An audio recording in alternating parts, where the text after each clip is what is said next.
ISKCON Mangaluru દ્વારા સંચાલિત ભગવદ્ ગીતા શીખો અને સમજો 18 દિવસમાં. આ કોર્સમાં આપ સૌનું હૃદયપૂર્વક સ્વાગત છે. પરમ પૂજ્ય નામાનિષ્ઠાદાસ પ્રભુ એમના માર્ગદર્શનથી, એમના આદેશથી આપણે બધા આજે સાથે મળી અને આપણી જે યાત્રા છે ભક્તિ યોગ તરફ આગળ વધી છે, એને ભક્તિ યોગના સૌથી ઇમ્પોર્ટન્ટ અને ધ પિનેકલ ઓફ ધ ભક્તિ યોગ જેમ કહેવાય એવા અધ્યાય ઉપર 12મા અધ્યાય તરફ આપણે આગળ વધારી રહ્યા છીએ.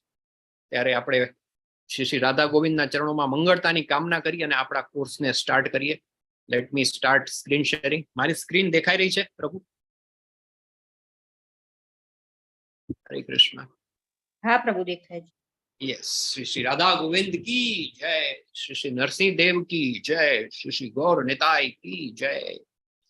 મંગલાચરણથી આપણા ક્લાસની આપણે શરૂઆત કરીએ. જેમની પાસે Bhagavad Gita as it is છે એ લોકો મંગલાચરણ જોઈ શકે છે બુકમાં. સ્ક્રીન ઉપર તો આપણે શેર કરીશું જ. આજે આપણો કોર્સ છે એ ડિઝાઇન કરવામાં આવ્યો છે શ્રીલા પ્રભુપાદના ઉપદેશોના આધારે. તો એ કોર્સમાં ફરીથી આપનું હૃદયપૂર્વક સ્વાગત છે. ઓમ અજ્ઞાનં તિમિરાંધસ્ય જ્ઞાનાંજન શલાકયા ચક્ષુરમ ઉન્મિલિતમ યેન તસ્મૈ શ્રી ગુરુવે નમઃ. શ્રી ચૈતન્ય મનોભીષ્ટં સ્થાપિતમ યેન ભૂતલે સ્વયં રૂપ કદામયં દદાતિ સ્વપદાંતિકમ.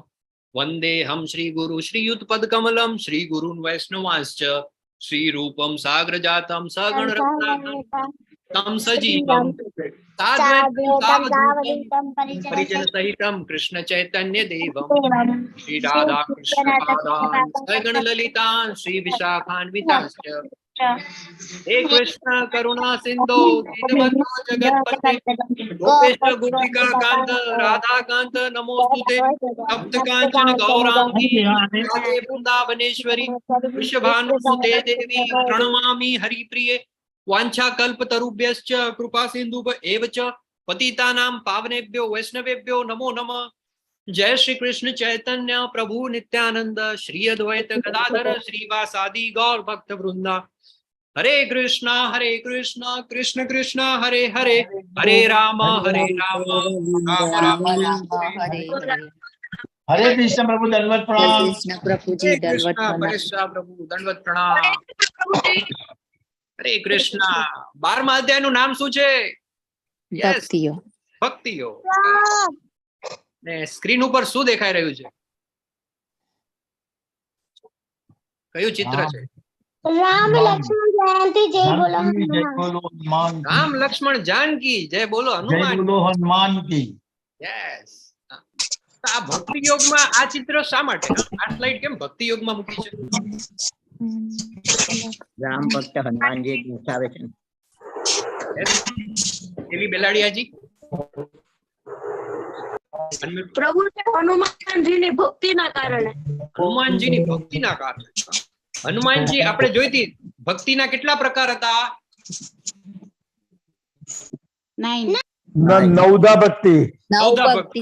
તો એમાં નવધા ભક્તિમાં હનુમાનજીની જે ભક્તિ છે એ કઈ કેટેગરીમાં આવે? દાસ. દાસ્ય. દાસ્ય ભાવ. દાસ્ય ભાવ. 9 હતા. કયા કયા હતા આપણે જોયું હતું? શ્રવણમ કીર્તનમ કીર્તનમ વિષ્ણુ કીર્તનમ વિષ્ણુ પાદસેવનમ સેવનમ સેવનમ પછી અર્ચનમ અર્ચનમ વંદનમ વંદનમ વંદનમ પછી સાખ્યમ દાસ્યમ ને આત્મનિવેદનમ. આત્મનિકેતમ. તો એમાં હનુમાનજી જે છે એ આવે છે દાસ્ય ભાવમાં. અને આપણે ગઈકાલે પ્રભુપાદનું કોટેશન ઉપર ચર્ચા કરી હતી. પ્રભુપાદ શું કે છે? શું કહેતા હતા? કે જે ગુરુ છે, સાચો ગુરુ છે, શું કે છે? એ પ્રભુના દાસ હોય છે અને એમના શિષ્યને પણ દાસ બનાવે છે. હરી બોલ. સાચો ગુરુ, સાચા જે ગુરુ હોય છે શું કે છે? એમ નથી કેતા કે હું ભગવાન છું કે હું તમને પણ ભગવાન બનાવી દઈશ. સાચા જે ગુરુ હોય છે એ એમ કે છે કે હું એટલે કે જે તમારો ગુરુ છું એ કોણ છું? ભગવાનનો દાસ છું. અને તમે જો મારી પાસે આવતો તો હું તમને પણ ભગવાનના દાસ કરીશ. અને આપણે બધા તો દાસાનું દાસાનું દાસાનું દાસાનું દાસ, કે જે ભગવાનના જે દાસ છે એમના પણ દાસ, એમના પણ દાસ, એમના પણ દાસ અને એમના પણ દાસ. જીવનો સ્વભાવ શું છે? આપણે જોયું હતું 7મા અધ્યાયમાં. કૃષ્ણ નિત્યદાસ જીવે જીવે સ્વરૂપ હોય કૃષ્ણ નિત્ય દાસ. જીવનો જે સ્વભાવ છે, જીવ એટલે કોણ? આપણે પોતે. આપણે પોતે. આપણે બધા. હા, આપણે આપણે જીવ બધા. એટલે મનુષ્યો આવી ગયા, બધા પશુઓ, બધા જેટલા પણ જીવ છે એ સમગ્ર સૃષ્ટિ. સમગ્ર સૃષ્ટિ જેટલા પણ જીવ છે બધા જીવ છે. અને જીવનું જે સ્વરૂપ છે સાચું એ છે આપણે બધા કૃષ્ણના નિત્ય દાસ છીએ. તો એવા ભગવાનના પરમ ભક્ત એવા હનુમાનજી, એને જયારે આપણે જોઈએ ત્યારે આપણને ખબર પડે કે દાસ્ય ભાવના એટલે શું. હંમેશા તમે જુઓ તો પ્રભુના ચરણમાં જ કોઈ ફોટો તમે એવો નહીં જોયો હોય કે જ્યાં રામ ભગવાન અહીંયા હોય એની ઉપર કે એમ ક્યાંય હનુમાનજી ક્યાં હોય? સતત એમના ચરણોમાં. અને ભગવાન પણ એમના પ્રત્યે એટલી પ્રીતિ રાખે છે કે એમને દાસ તરીકે નથી રાખતા. ભગવાન શું કહે છે? તમને બધા હનુમાન ચાલીસ આવડતી હશે, એમાં કહે છે ને ભગવાન તુમ મમ પ્રિય ભરતી સમ ભાઈ. ભગવાન એમના ભાઈ જેવો કે તમે જેમ મને મારો ભરત જે છે એ મને જેટલો પ્રિય છે એટલા ને એટલા પ્રિય તમે મને છો. તુમ મમ પ્રિય ભરતી સમ ભાઈ. યસ, ભરતકુમાર શર્મા આપણી સાથે છે. યસ પ્રભુ, તમારું નામ આવ્યું. Yes, okay. તો આવી રીતે આપણે દાસ્ય જે ભાવ છે એ પ્રકારની ભક્તિ, એમાં ઉદાહરણ આપણે જોયું હનુમાનજીનું. તો આજનું જે આપણું ચેપ્ટર છે અર્જુનની પૂછપરછ છે. આ આપણા માટે એટલે ઇમ્પોર્ટન્ટ થઈ જાય છે કે આજે આપણે જે વિશ્વમાં રહીએ છીએ ને ત્યાં આ પણ એક મોટો પ્રકાર છે કે જ્યાં નિરેશ્વરવાદ અથવા તો ભગવાનની જે છે એ નિરાકાર સ્વરૂપે ભક્તિનું પણ બહુ મોટું ચલણ છે. ઘણા બધા સંપ્રદાયો છે, ઘણા બધા પંથ છે. આપણે કોઈને નામ લઈને આપણે કોઈને નથી કોઈ નીચા પાડવા કે હાઇલાઇટ કરવા, પણ ભારતના દક્ષિણ ભાગમાં, ભારતના પશ્ચિમ ભાગમાં, ઇવન ઉત્તર ભારતમાં તમે જ્યાં પણ જાઓ ને તો ઘણા બધા પંથ છે. આપણા હિન્દુ ધર્મ, સનાતન ધર્મની જ અંદર એવા ઘણા બધા પંથ છે, ઘણી બધી એવી વિચારધારા છે. એ નિર્વિશેષ નિરાકાર એ એમ કે છે કે ભગવાન છે કેવા છે? નિરાકાર છે. એનો કોઈ આકાર એ આ તમે શું આખો દિવસ આ શું મૂર્તિ પૂજા માંડી છે? આ શું પૂતળાની પૂજા તમે કરો છો? આ તો પથ્થર છે, આમાં ક્યાં ભગવાન ન હોય. ભગવાન તો ક્યાં છે? ભગવાન કણ કણમાં છે. કે ને કણ કણ મેં શંકર હે. એવું ઘણું બધું, ઘણી બધી ફિલોસોફી ચાલતી હોય છે. અને સૌથી મોટી કદાચ ખૂબી એ છે કે આપણી જે ફિલોસોફી છે એમાં બધા જ પ્રકારના માનવા વાળાઓને સ્થાન છે. આપણા જે ધર્મ ગ્રંથો છે એ સંવાદ સ્વરૂપે રચાયેલા છે. ભગવદ્ ગીતા આપણું જે સૌથી, જેને આપણે એક પેરામાઉન્ટ કહીએ છીએ, કે ભગવદ્ ગીતા પણ અલ્ટિમેટલી શું છે? ઇટ્સ બેઝિકલી કૃષ્ણ અર્જુન સંવાદ. કૃષ્ણ ભગવાનના જે ઉપદેશો છે, અર્જુનજી છે એમને એમના માઇન્ડમાં ઘણા બધા પ્રશ્ન આવે છે, પૂછે છે, ભગવાન એના જવાબ આપે છે. જવાબ સાંભળ્યા પછી પણ એવું નહીં, ફરી પાછા પ્રશ્ન પૂછે છે. એટલે આપણે અહીંયા કોઈ કમાન્ડમેન્ટ્સ કે ઓર્ડર નથી. આ લખી દીધું પથ્થર કી લકીર, આને ફોલો કરવાનું, હા, પોતાનું મગજ નહીં વાપરવાનું, નહીં, એવું નથી. અહીં પ્રશ્ન પૂછવાની સત્તા છે અને અર્જુનજીના માધ્યમથી આપણા બધા વતી પ્રશ્નો પૂછવામાં આવ્યા છે અને એ પ્રશ્નોના જવાબ આપવામાં આવ્યા છે. તો મે બી ધીસ ઇઝ ધ બ્યુટી. આપણે જે વિચારધારાને ફોલો કરી રહ્યા છીએ એમાં નિશ્ચિતપણે પ્રશ્નોને સ્થાન છે. ગુરુ શિષ્ય પરંપરા જે છે એમાં પણ કહેવામાં આવ્યું છે કે પરિપ્રશ્ને ન પરિસેવયા, કે તમે એક ગુરુ પાસે જાઓ, એમને નમ્રતાપૂર્વક પ્રશ્ન પૂછો, એમની સેવા કરો. તો આ આપણી આખી વિચારધારા છે.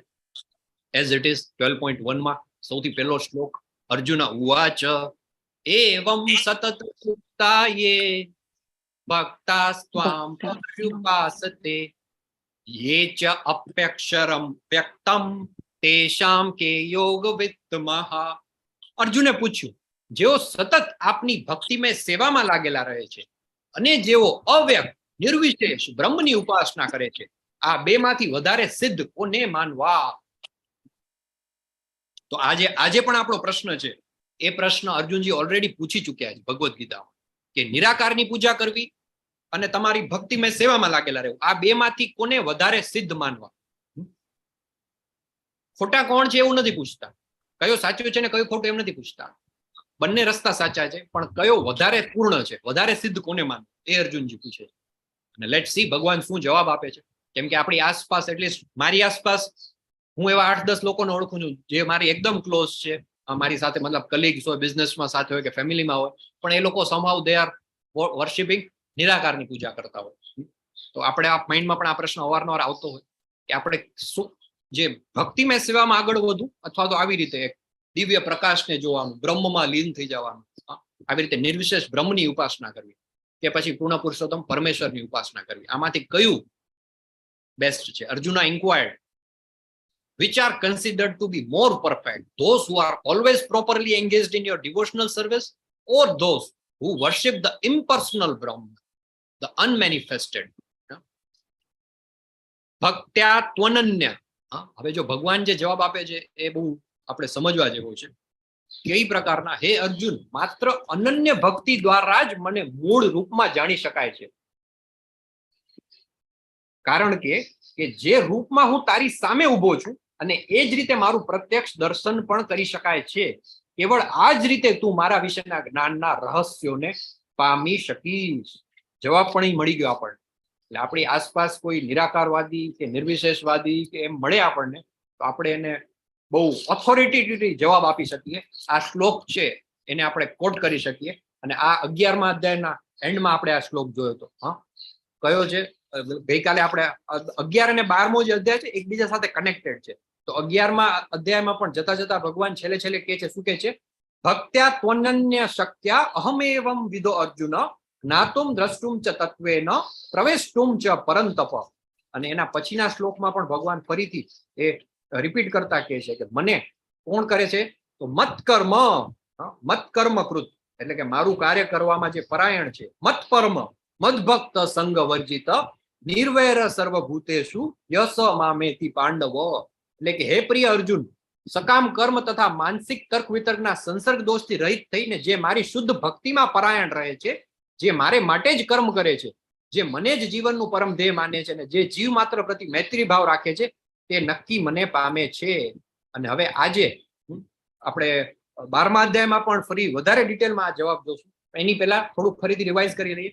આત્મ સાક્ષાત્કારના 3 તબક્કા કયા હતા? ક્યાં સ્ટેજ છે આત્મ સાક્ષાત્કારના? યસ, આરતી ને ગાંધીજી. બ્રહ્મ બ્રહ્મ, પરમાત્મા, ભગવાન. ભગવાન, બ્રહ્મ, પરમાત્મા ભગવાન. પરમાત્મા ને ભગવાન. પરમાત્મા સેકન્ડ નંબર પર આવે છે. પરમાત્મા એટલે ભગવાનનું શ્યામ સુંદર મુરલી મનોહર ચતુર્ભુજ સ્વરૂપ, જે આપણા બધા જીવોના હૃદયમાં પરમાત્મા સ્વરૂપે બિરાજમાન છે. તો ધેટ ઇઝ સેકન્ડ.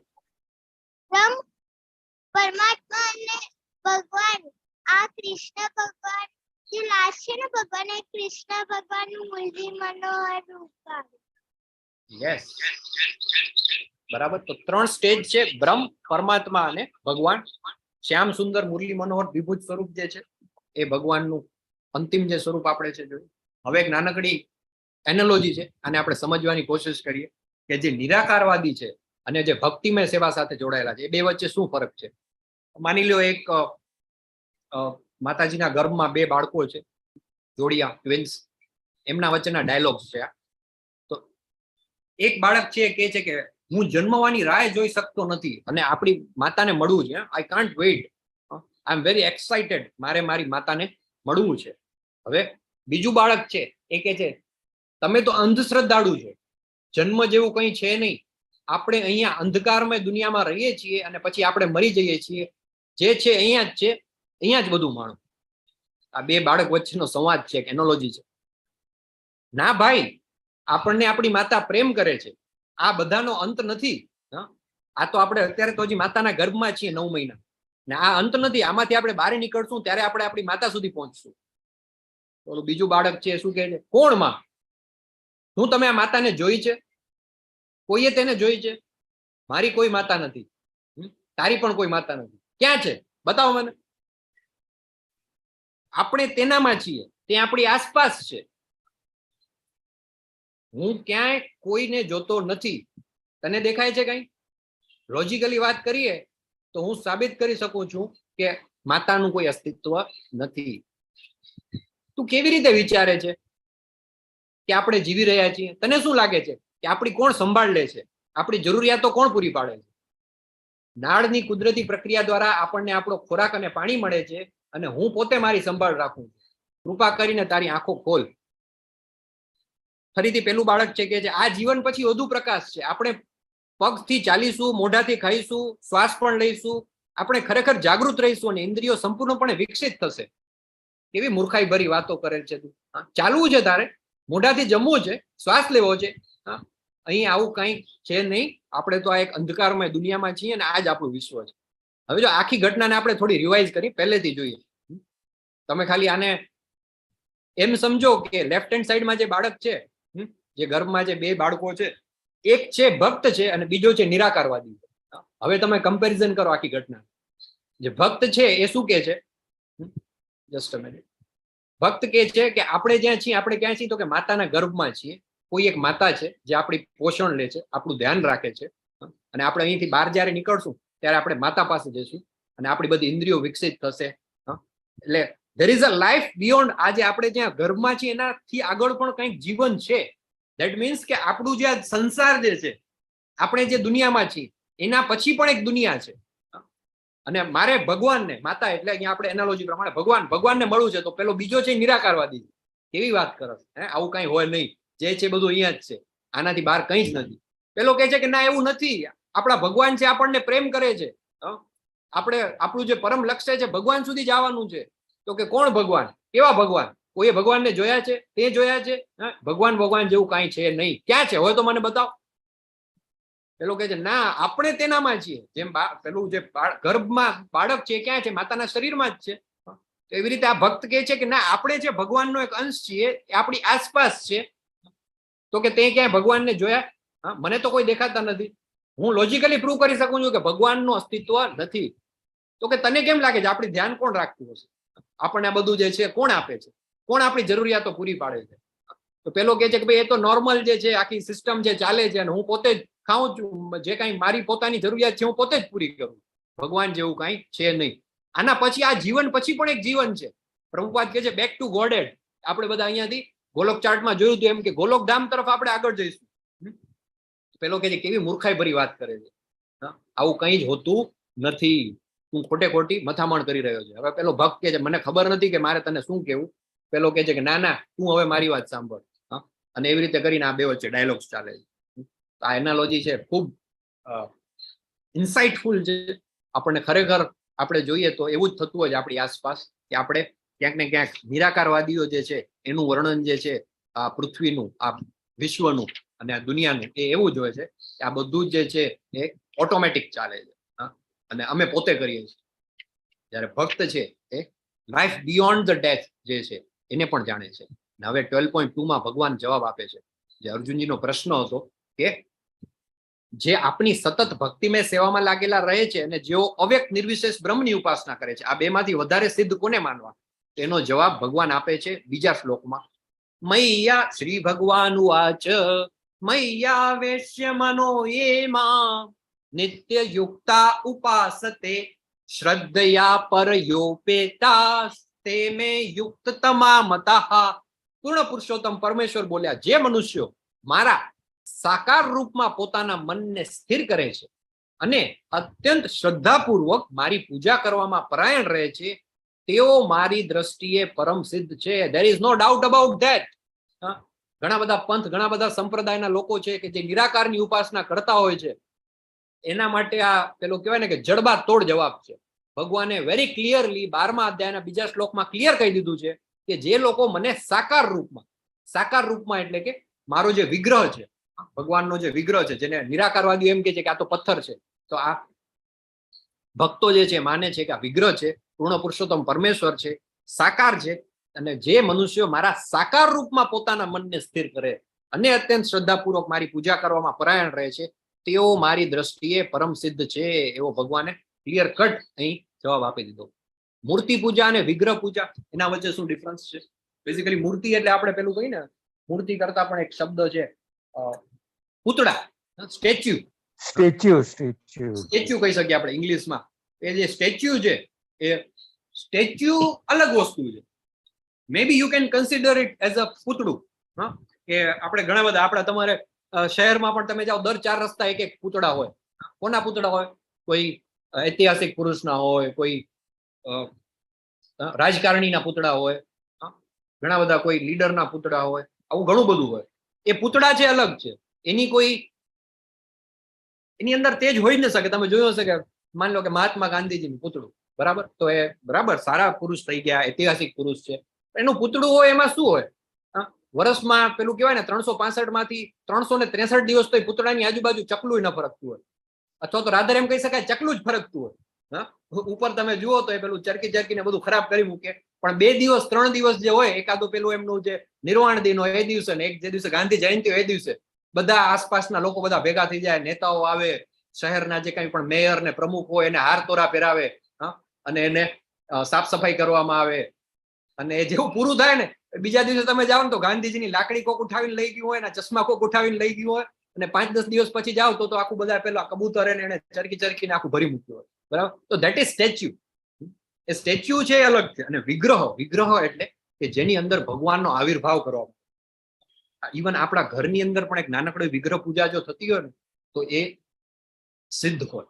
કેટલા બધા દિવસોથી, કેટલા બધા વર્ષોથી મે બી આપણા ગ્રાન્ડફાધર, દાદા છે, દાદી છે, મમ્મી પપ્પા છે, એની પૂજા કરતા હોય, એને રેગ્યુલર ભોગ ધરાવતા હોય, તો એની અંદર છે ને ભગવાનનો આવિર્ભાવ થયેલો. That is different. એટલે મૂર્તિ it is just a statue.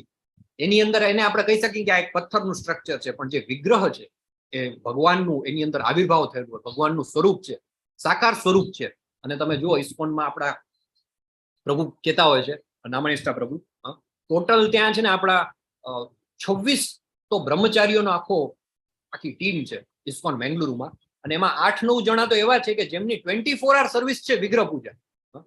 વિગ્રહ એટલે એની સ્થાપના કરવી સહેલું નથી. શ્રી રાધા ગોવિંદના જે તમે વિગ્રહ જોતા હો છો, દિવસમાં 7 થી 8 વખત તો એમને સ્પેશિયલ અલગ અલગ પ્રકારના ભોગ આપવામાં આવે. એમની આરતી થાય, સવાર ઉઠીને પેલા મંગળા આરતી થાય, પછી દર્શન આરતી હોય, પછી ભોગ આરતી હોય, સાંજે પછી હોય, રાત્રે શયન આરતી હોય, દિવસ દરમિયાન અલગ અલગ સમયે એમનું સવારમાં ઉઠીને પેલા એમનું આખું બધું જેને ક્લીનલીનેસ, સફાઈ આપણે કરીએ જેમ એક મનુષ્ય છે સફાઈ, એવી રીતે ભગવાનની છે એમને સ્નાન કરાવવામાં આવે. એમને પછી અલગ અલગ સમય નૈવેદ્ય ધરાવવામાં આવે, ભોગ ધરાવવામાં આવે. તો 8 થી 9 જણાનો તો ફૂલ ટાઈમ જે સ્ટાફ છે એની સેવા જ ફિક્સ કરેલી છે કે વિગ્રહ સેવા એમનું કામ છે. 24 hours they are at the service of Krishna.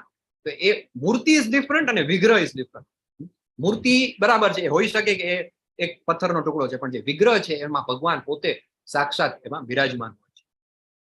પછી 3 અને 4 શ્લોકમાં ભગવાન કહે છે, શું કહે છે કે પરંતુ જે લોકો વિભિન્ન ઇન્દ્રિયોને સંયમિત કરીને તથા સૌ પ્રત્યે સંભાવ રાખીને પરમ બ્રહ્મના નિરાકાર પાસામાં તે અવ્યક્તની પૂર્ણ રીતે પૂજા કરે છે, કે જે ઇન્દ્રિયાનુભૂતિથી પર છે, સર્વવ્યાપી છે, અચિંત્ય છે, અપરિવર્તનીય છે, અચળ છે તથા સ્થિર છે, તેઓ સર્વના કલ્યાણમાં પરોવેલા રહીને અંતે મને પ્રાપ્ત કરે છે. એ લોકો પણ મને પ્રાપ્ત કરે છે, પણ એની જે આખી જર્ની છે ને બહુ લાંબી છે. હવે ફોર એક્ઝામ્પલ આપણે અહીંથી તમારે અમદાવાદથી માની લો કે જવું હોય, સે ફોર એક્ઝામ્પલ તમારે લેફ્ટ હેન્ડ સાઈડના કોઈ કન્ટ્રીમાં જવું હોય, આપણે પશ્ચિમ પાશ્ચાત્ય દેશ તરફ જવું હોય, માની લો કે તમારે યુરોપ જવું છે, તો તમે અમદાવાદથી કે બોમ્બેથી ફ્લાઇટ લ્યો છો તો ડાયરેક્ટ ફ્લાઇટ છે બોમ્બેથી ફ્રેન્કફર્ટ જર્મની, તમે પહોંચી ગયા. મે બી જેટલા પણ કલાકની એની જર્ની હોય, તો that is the shortest possible route. કે જે ફ્લાઇટ હોય ક્યાંથી જાય, મુંબઈ કે અમદાવાદથી સ્ટાર્ટ થાય, અરેબિયન સી થી ઉપર જતી ગલ્ફ કન્ટ્રીઝ ક્રોસ કરી અને યુરોપમાં જાય. તો આ એનો શોર્ટેસ્ટ રૂટ છે. હવે એ જ ફ્લાઇટ તમે ટુવર્ડ્સ ઈસ્ટર્ન, પૂર્વ તરફ જઈને પણ ત્યાં પહોંચી શકો, કેમ કે પૃથ્વી કેવી છે, ગોળ છે. એ જ ફ્લાઇટ અમદાવાદ કે મુંબઈથી ટેક ઓફ કરે પછી ઈસ્ટમાં જાય, ટુવર્ડ્સ કેલકટા, કોલકાતા જાય, પછી ત્યાંથી હજી વધારે ઈસ્ટમાં જાય, મે બી ચાઇના, હજી એનાથી આગળ જતી રહે, બધા જે મલેશિયા અને સિંગાપોર ને એની ઉપરથી થઈ એ સાઈડથી જતા રશિયાનો પૂર્વ છેડો એ તરફ જાય, પછી જાપાન જાય, પછી જાપાનથી પછી ફરીથી આગળ જાય, પૃથ્વી ગોળ છે એટલે ફરતી પાછી યુએસએ વાળો પાર્ટ આવે, કેનેડા ને યુએસ, ત્યાંથી પછી આગળ આવે નીચે લેટિન અમેરિકા, સાઉથ અમેરિકા, એ બધું ક્રોસ કરતા આફ્રિકા આવે, આફ્રિકા ક્રોસ કરે, ભૂમધ્ય સમુદ્ર ને રેડ સમુદ્ર ને એ બધા મેડિટેરિયન સી ને એ બધા ક્રોસ કરતા પછી યુરોપ આવે ને ફ્રેન્કફર્ટ પહોંચે. એક ફ્લાઇટ છે 8 કલાકમાં પહોંચે છે, બીજી ફ્લાઇટ છે 28 કલાકમાં પહોંચે. 2 ફ્લાઇટ પહોંચાડશે તો ત્યાં જ from India to Germany Frankfurt, પણ બીજી ફ્લાઇટ છે કેવી છે, વાયા જઈને જાય છે. આપણે પણ ક્યાંક ફ્લાઇટ બુક કરાવતા હોય તો જોઈએ ભાઈ ડાયરેક્ટ ફ્લાઇટ છે તો direct flight, I will prefer the direct flight.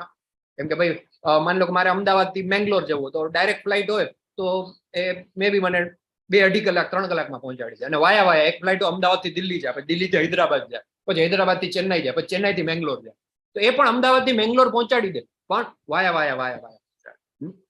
તો આવા લોકો જે નિરાકારની પૂજા કરે છે, અવ્યક્તની પૂજા કરે છે, એ પણ અંતે મને પ્રાપ્ત કરે છે.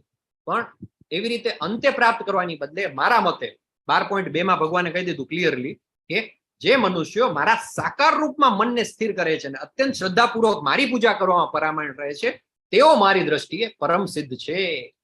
પછી 12.5 માં ભગવાન કહે છે, શું કહે છે? ક્લેશો અધિકતરસ્તેષામ અવ્યક્તા સક્ત ચેતસામ અવ્યક્તા હિ ગતિર દુઃખમ દેહવપ અદ્ભિર્વાપ્યતે. જે મનુષ્યોના મન પરમેશ્વરના અવ્યક્ત નિર્વિશેષ પાસા પ્રત્યે આસક્ત હોય છે તેમને માટે પ્રગતિ કરવાનું અત્યંત કષ્ટપ્રદ હોય છે. દેહધારીઓ માટે તે ક્ષેત્રમાં પ્રગતિ સાધવી એ હંમેશા દુષ્કર હોય છે. ભગવાન 12.2 માં એવું કહી દે છે કે ભક્તિ માર્ગ છે શ્રેષ્ઠ માર્ગ છે, અને 12.5 માં ફરીથી રિપીટ કરે છે કે દેહધારી આપણે બધા કોણ છીએ? આપણે બધા દેહધારી આત્મા છીએ, આપણે આ શરીરમાં આવેલા છીએ. તો એ દેહધારી આત્મા માટે આ રસ્તો બહુ દુષ્કર છે. ઇટ ઇઝ વેરી કષ્ટપ્રદ, અત્યંત કષ્ટપ્રદ છે. અવ્યક્તા હિ ગતિર દુઃખમ, એને દુઃખ જ દુઃખ મળે છે, અને આ રસ્તો હંમેશા દુષ્કર છે.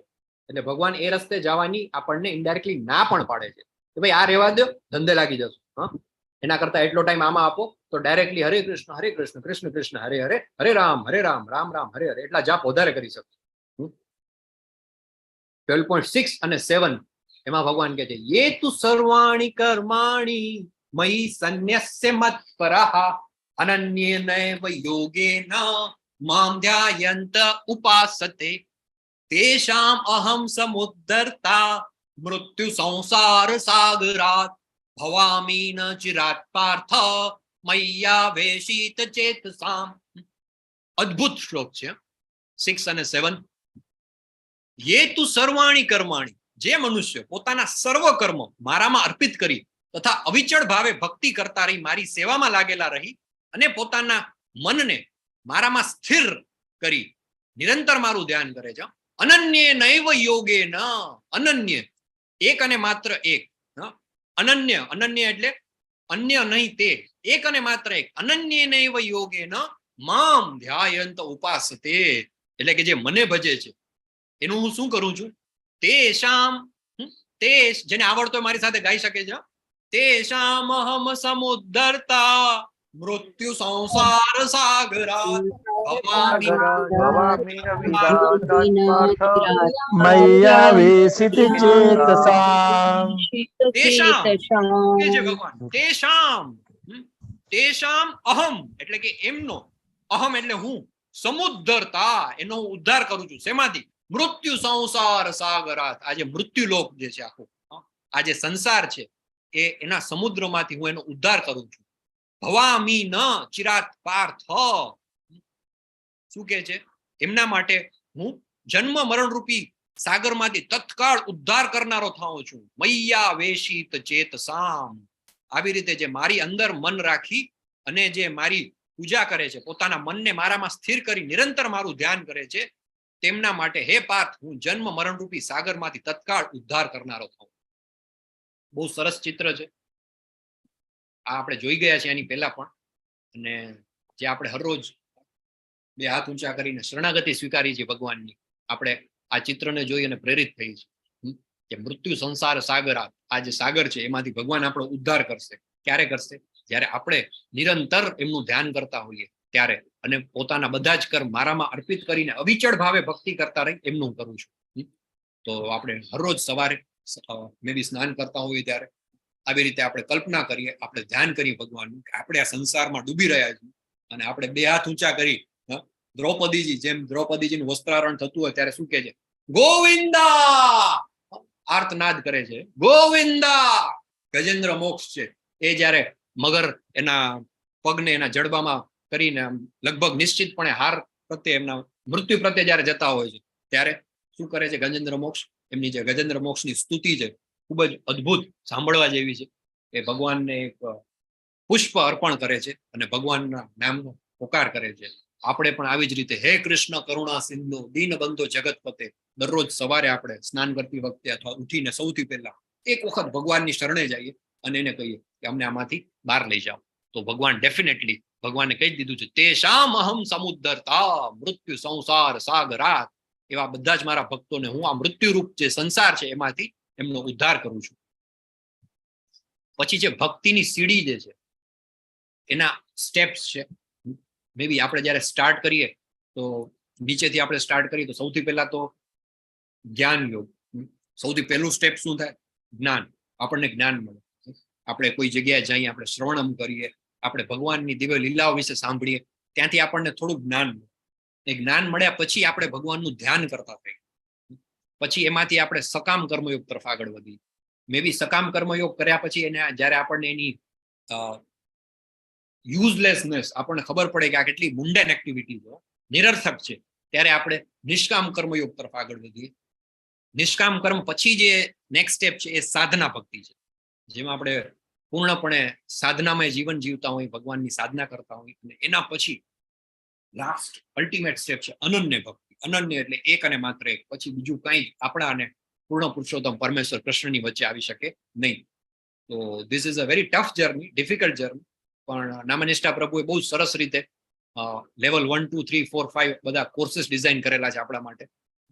અને આપણો બધાનો એક ગોલ હોવો જોઈએ. જે લોકો પણ લેવલ 1 માં અત્યારે જોડાયેલા છે એમનો એક ગોલ હોવો જોઈએ કે વારાફરતી બધા જ લેવલ ક્લિયર કરી અને લેવલ 2, 3, 4, 5 આપણે કમ્પ્લીટ કરીશું. અને લેવલ 5 જ્યારે કમ્પ્લીટ કરીએ ને ત્યારે આપણને ખરેખર સાક્ષાત જે ભગવાન છે શું છે એના વિશે ખ્યાલ આવે. અને બધા જ કોર્સ આપણા ISKCON બેંગ્લુરુના બધા નિઃશુલ્ક કોર્સ છે. તો લેવલ 1 જ્યારે તમારું પૂરું થાય એનું સર્ટિફિકેટ ડાઉનલોડ કરી, ક્વિઝ બધી ક્લિયર કરી, લેવલ 2 માં રજીસ્ટ્રેશન કરાવો, ભક્તિ વૃક્ષમાં રજીસ્ટ્રેશન કરાવો. ભક્તિ વૃક્ષનો હમણાં જ 7 વાગે ક્લાસ હતો. ઘણા ડિવોટીઝ એમાં આવ્યા હતા. આપણે શ્લોકો શીખ્યા. કયો શ્લોક શીખ્યા આજે? યસ, ભક્તિ વૃક્ષ. નૈનમ ચિંતન્તિ શસ્ત્રાણિ નૈનમ દહતિ પાવક યંત્યાપો ન શોષયતિ મારુતઃ. શોષયતિ મારુતઃ. તો હેમાક્ષી માતાજી, ભૂમિકા માતાજી આ બધા અમારા પરમેનન્ટ કસ્ટમર્સ છે ભક્તિ વૃક્ષના. તો ઘણા બધા શ્લોક એમને કંઠસ્થ પણ થઈ ગયા છે. તો આપણો પ્રયત્ન હોવો જોઈએ કે 700 શ્લોકમાંથી જે 108 શ્લોક છે એ આપણે ત્યાં કંઠસ્થ કરતા હોઈએ છીએ. એ ભક્તિ વૃક્ષમાં આપણે જોડાઈએ. અઠવાડિયે એક જ વખત ક્લાસ હોય અને હાર્ડલી 40-50 મિનિટનો ક્લાસ હોય. એમાં આપણે શ્લોકો કંઠસ્થ કરીએ. પછી સરસ મજાનું એક પુસ્તક છે કૃષ્ણા બુક, એમાંથી રીડિંગ કરીએ. અને પછી લેવલ 2 છે, લેવલ 3, 4 આ બધું જ આપણે કરીએ. એ જ્યારે આપણે કરીએ ને સ્ટેપ બાય સ્ટેપ, ત્યારે ધીમે ધીમે આપણે જ્ઞાન યોગ, ધ્યાન યોગ, સકામ કર્મયોગ, નિષ્કામ કર્મયોગ, સાધના ભક્તિ અને અનન્ય ભક્તિ સુધી પહોંચી શકીએ. કેમ કે this is basically a step by step process. એવું ના થાય કે વન ફાઇન ડે તમે ભગવદ્ ગીતાના ક્લાસમાં આવ્યા અને અઠવાડિયામાં તમે શુદ્ધ ભક્ત બની ગયા. એ પોસિબલ નથી. આપણે બધા ભૌતિક વિશ્વમાં રહીએ છીએ, આપણે જોબ કરીએ છીએ, બિઝનેસ કરીએ છીએ, સંસાર મૃત્યુ સંસારમાં આપણે ક્યાંક ને ક્યાંક કેટલા બધા કલ્મશમાં, કેટલા બધા અલગ અલગ જાતના આદિ વ્યાધિ ઉપાધિ સાથે કનેક્ટેડ છીએ. તો પ્રેક્ટિકલી ઇટ્સ નોટ પોસિબલ. ક્યારેક અઘરું લાગે કે યાર આ તો મેં ભગવદ્ ગીતાના ક્લાસ શરૂ કર્યા અને અહીંયા તો મને બધું સારું સારું શીખવા મળે છે, પણ હું જ્યારે when I am back to my real life તો ત્યાં તો બધું બહુ અઘરું છે. ત્યાં તો બધા આસપાસ આ બધા અહીંયા એવું શીખાડ્યું કે અકર્મ કરવું. ત્યાં તો બધા મારી આસપાસ તો બધા વિકર્મી જ છે, બધા પાપીઓ જ દેખાય. આવું થાય પણ ધેટ્સ ફાઇન. તમે ભગવદ્ ગીતા લેવલ 1 માં આવી ગયા, તમને સદબુદ્ધિ મળી ગઈ, તમે જ્ઞાન યોગ, ધ્યાન યોગ, તમારી જે આખી સીડી છે સ્ટાર્ટ કરી દીધી. પણ બાકીના સંસારના લોકો હજી ત્યાં જ છે. તો એને કોપઅપ કરવા માટે જરૂરી છે કે આપણે આ બધા જ લેવલ છે સ્ટેપ બાય સ્ટેપ ક્લિયર કરીએ. લેવલ 1, 2, 3, 4, 5. તો આ ભક્તિ માર્ગની સીડી છે. અને મય્યેવ મન આધસ્ત્વ 12મા અધ્યાયનો 8મો શ્લોક છે. શું કે છે ભગવાન? મય્યેવ મન આધસ્ત્વ મયી બુદ્ધિમ નિવેશય નિવસસ્યસી મય્યેવ અત ઉર્ધ્વમ ન સંશય. કિડ્સ બેચમાં છે ને એક ડિવોટી હતા, એમનું નામ હતું આદત્સ્વ. અને એમના પેરેન્ટ્સ એમનું નામ ભગવદ્ ગીતા ઉપરથી રાખ્યું હતું. 12મા અધ્યાયના 8મા શ્લોક પરથી એનું નામ રાખ્યું હતું આદત્સ્વ. આદત્સ્વ એનો મતલબ થાય છે, શું થાય છે એનો મતલબ? કે જે એકદમ અચળ છે, જરાય ડગે એમ નથી, એકદમ સ્થિત છે, એવા સ્થિર. તો એવી સ્થિર કરી અને શું કે છે? મય્યેવ મન આદત્સ્વ મયી બુદ્ધિમ નિવેશય નિવસસ્યસી મય્યેવ અત ઉર્ધ્વમ ન સંશય. પૂર્ણ પુરુષોત્તમ પરમેશ્વર એવા મારામાં તારા ચિત્તને સ્થિર કર અને મારામાં જ તારી સમગ્ર બુદ્ધિને પરોવી દે. એ રીતે તું સદા મારામાં નિવાસ કરીશ, એમાં સંદેહ નથી. પણ એમને સદા બધા પરમેનન્ટલી.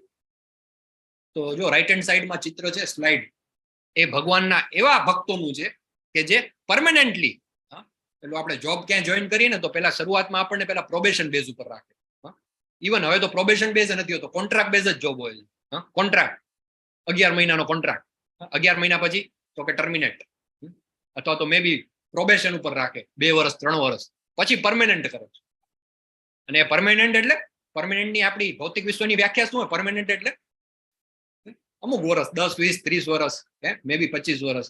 અને હવે તો એવું છે ને કે કંપની 5 વર્ષ 10 વર્ષમાં કંપની જ ઉઠી ગયું, એટલે ભલે આપણી જોબ પરમેનન્ટ હોય પણ કંપની ટેમ્પરરી હોય. આપણે એવી, અને કદાચ કંપની પણ ચાલે તો પરમેનન્ટ એટલે શું પરમેનન્ટ? 58 વર્ષ 60 વર્ષ.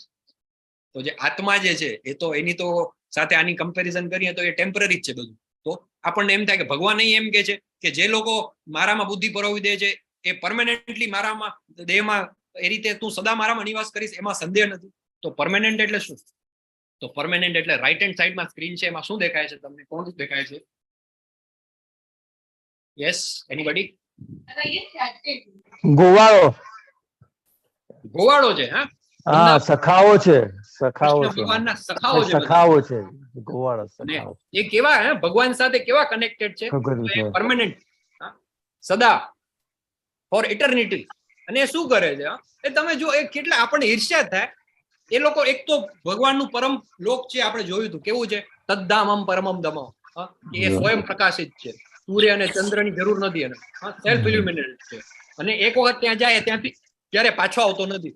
તો આ ભગવાનનું પરમ ધામ છે. અને આ બધા લોકો એને શું કરવાનું?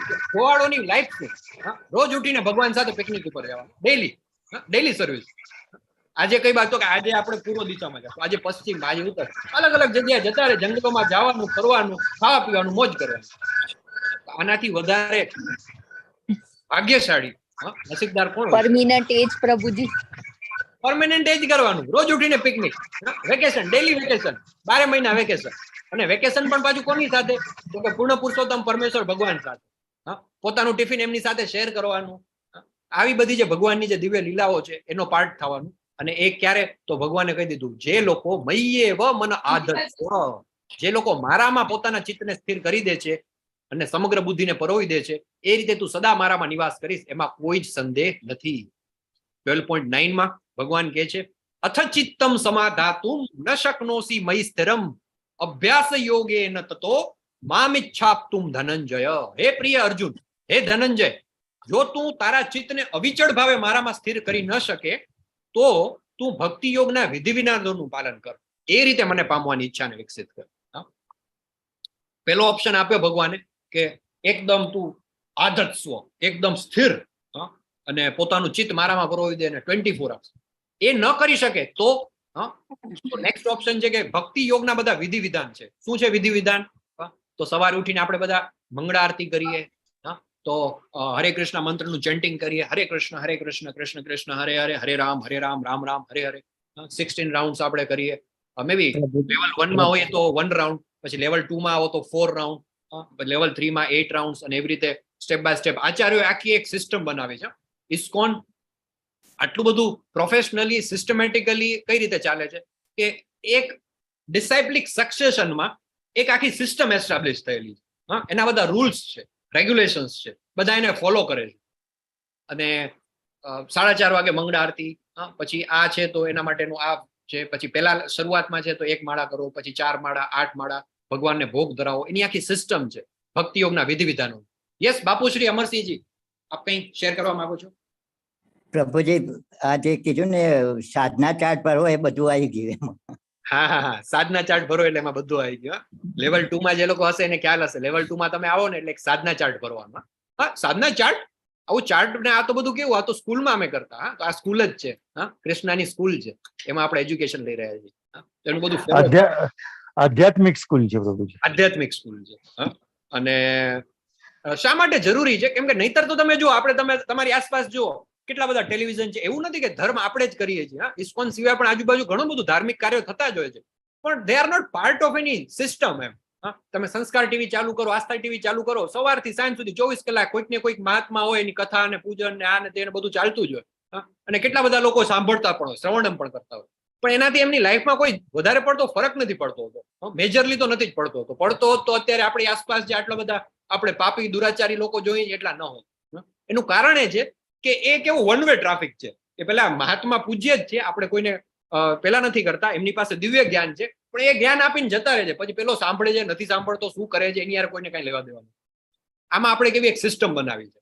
કે તમને હેન્ડ હોલ્ડ કરીને આગળ લઈ જવામાં આવે. પ્રભુ કેવા સ્ટેપ બાય સ્ટેપ, પેલા લેવલ 1 ચાલુ કર્યું, પછી કે લેવલ 2 લેવલ 3, એ તો બધું બરાબર, પણ એમ નહીં.